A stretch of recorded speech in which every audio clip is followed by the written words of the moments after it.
আল্লাহ জিজ্ঞাসা করলেন নবী মূসা, ওয়া মা তিলকা বিয়ামিনিকা ইয়া মূসা, নবী মূসা তোমার হাতে এটা কি? মূসা নবী বলে, হিয়া আসায়া, আল্লাহ এটা আমার লাঠি।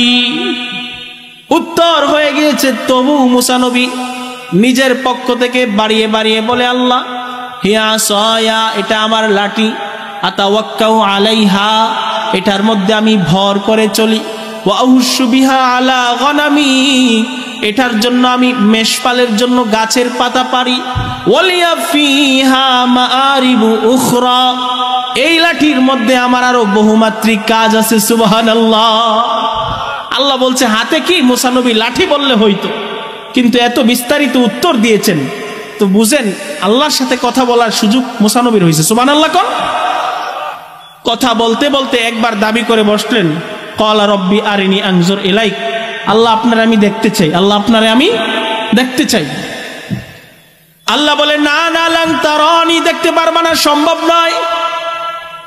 মূসা নবী বলে, আল্লাহ এত বছর ধরে তোমার সাথে কথা বললাম, এত একটা ভালোবাসার সম্পর্ক তোমার সাথে আমার হয়েছে গো আল্লাহ, তোমারে দেখতে চাই, দেখা দিতেই হবে। আল্লাহ বলেন, না না, লান তারানি, কোনোভাবেই সম্ভব নয়। তবু মূসা নবী বলে, দেখা করবই করব।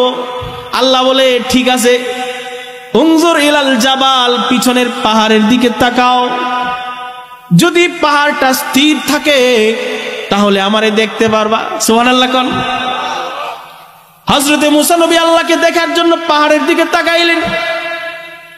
তাকানোর পর ওই পাহাড়ের মধ্যে আল্লাহ তাআলার নূরের তাজাল্লি এমন ভাবে প্রকাশ পেল, মূসা নবী খাররা সাইকা, খাররা মূসা সাইকা, হযরতে মূসা আলাইহিস সালাতু ওয়াস সালাম সংজ্ঞাহীন বেহুশ অবস্থায় তিনি অজ্ঞান হয়ে গেলেন। সুবহানাল্লাহ।